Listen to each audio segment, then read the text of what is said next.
Hello friends, I am Chevy. Welcome to my shed. How are you today? How's life in your world? How's things where you are? Sorry about that. Hope everything is great. Everything here is fantastic. How was your weekend? Mine was great. I got to spend a lot of time in here this weekend. I actually built some things. I built a lap desk, like not a like more like a serving tray that sits for my parents. My mom wants a couple for them to eat. You know, they're getting up there in age and doing the eating in the recliner kind of thing. So she asked me to make a couple. So I threw together a prototype out of just some pine that I had laying around. Well, by laying around I mean I have like a whole lumberyard worth of pine over here because when it was hard to find last year, my local Busy Beaver got a stock of it in and they sold it to me ridiculously cheap. Like I think they messed up their pricing and I just bought all they had. So I have a whole bunch of that. Anyway, the point is I made a simple tray. It's a prototype because I turned basically the vertical pieces that would go on your lap, I turned those sideways so the long grain is running this way. So if you were to flex your thighs, you just snap those legs right off. They're pretty easy to break. So I told them, like, be careful with this. This isn't really intended to be a working serving tray. It was really just to get measurements to see features like handles and that sort of stuff. Threw that together, and then I made a couple of these things. My niece asked me, she saw something on Etsy, and she said, can you make this for me? And the price on Etsy was like, it was $125, I think, for what I'm holding in my hand. But what I'm holding in my hand is made out of cherry. The one that's on Etsy is made out of pine. And it was simply a pine 1x4 with a piece of 2x, probably 6, glued to it. And that's it. And, well, the extra money was for a power outlet, which is going to go right here. I have them. They go in like this.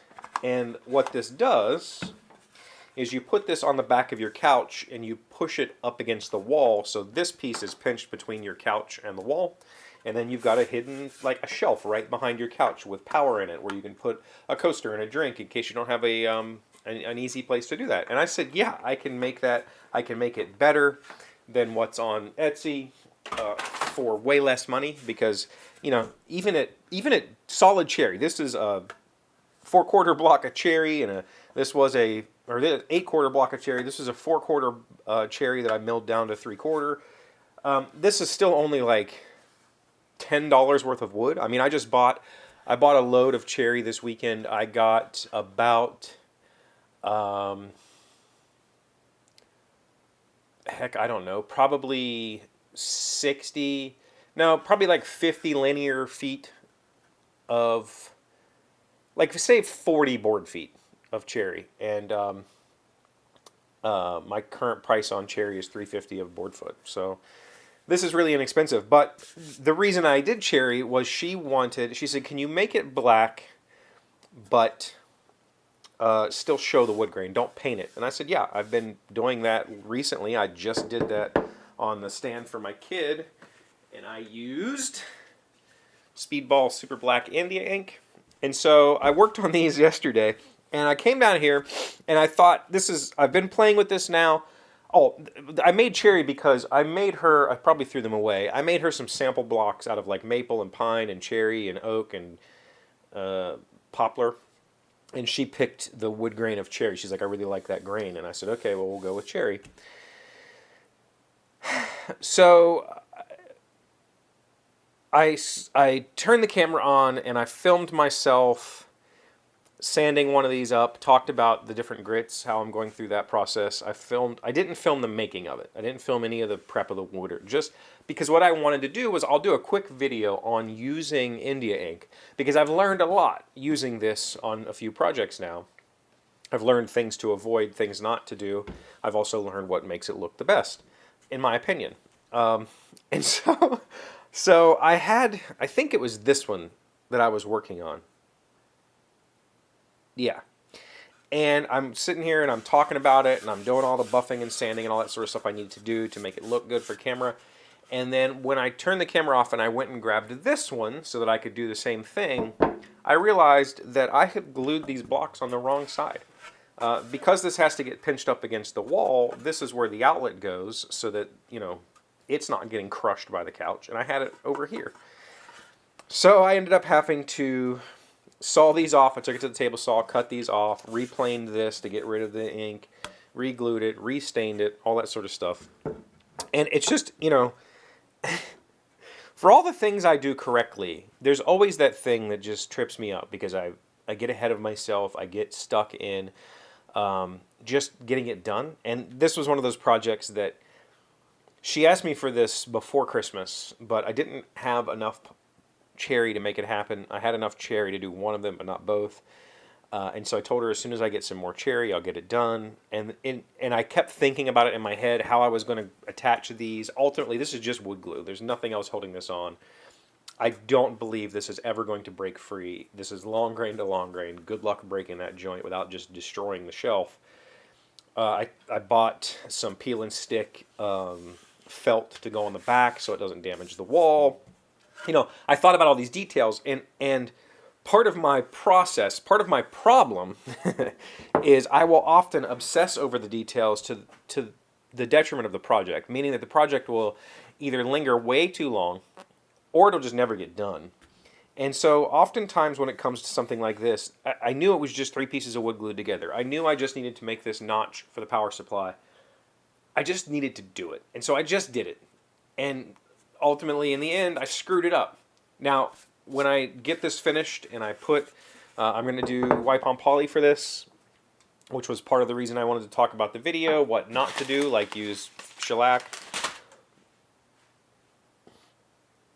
Nobody will ever know. Nobody will ever know, except for you, that I accidentally put these on the wrong side, had to cut them off and start over. It's not evident by looking at it because, I do good work. And sometimes, fixing it is an easy process, and this time it was. But the whole point of this was I put a post about this on Instagram that for me, oftentimes, being willing to make a mistake and being confident that I can fix that mistake and then, making the mistake and fixing the mistake is better than just never starting because I'm afraid of the mistake. If I was afraid of the mistake, then I would have just sat here and hemmed and hawed on these, and it would have been another week, 2 weeks. She would have been, where's my shelf? I could have just ordered this on Etsy. Instead, I just plowed through it, screwed it up, fixed it, and it'll be done. And so I think that the message that I put on Instagram was something to the effect of sometimes tearing something apart and fixing it is better than never getting started, right? Because in this particular case, it was just, quick run through the table saw, quick run through the planer, re-glue, done. No big deal. Easy fix. So I got to spend 2 days doing those projects. I worked on my hand plane some more. I used it quite a bit this weekend. Thank you, everybody who sent me messages and information about how to set this up. I watched quite a few videos, and I think I got it working pretty darn well. It's not taking whisper thin shavings, but I don't need it to, right? This is a smoothing plane. Yeah, it probably should take whisper thin shavings because that's what it's meant for. But the reality is it helped me flatten some panels. In fact, the lap desk that I made for my dad, I had to glue 3 pieces of scrap together to make it wide enough, and I used this to flatten that panel, and it worked beautifully. I did not camber the sides of the blade very much, so there were some tracks that I kept chasing, but going across the whole width of the board, by the time I got to the other end, it was gone, so it wasn't a big deal. This was great. This was a really, really fun time. So thank you, everybody who helped. Not only who helped me get it set up better, but who just told me to go for it and don't buy one of the brand new planes because you're going to do all that work anyway. It was nice just to have a inexpensive plane to play with. I thought about the blade. I was really I was procrastinating on sharpening it because I was afraid of screwing the blade up. Because it is a made in England plane and a made in England blade, and I didn't want to buy a modern blade for it, but what I discovered was that you can go on eBay and buy those blades for like $5. So who cares? If I screw it up, I screw it up. But I didn't. I don't think. I didn't screw anything up besides this thing, and I fixed it, and it's, you know, back to life. So tonight I have some things to do. I'm going to hopefully put a coat of finish on these, and probably 3 or 4 coats of gloss, and then I top it with satin. And that was kind of what the video was going to be about. So maybe I'll turn the camera back on and redo the audio and talk about the finishing process on this and put a video up. I don't know. Honestly, I was pretty discouraged at the end of that. So that's what I have. Let me know about how your weekend went. Thank you for being here as always. Thank you for liking, commenting, subscribing, being amazing friends and wonderful people. I really appreciate you. And I'll see you again tomorrow. Today's word you should know to sound smart is jurisprudence. It is a noun meaning the philosophy and methodology behind the practice of law. The study of jurisprudence was interminably dull to John. He longed to work with real clients and real court cases. Jurisprudence. Jurisprudence.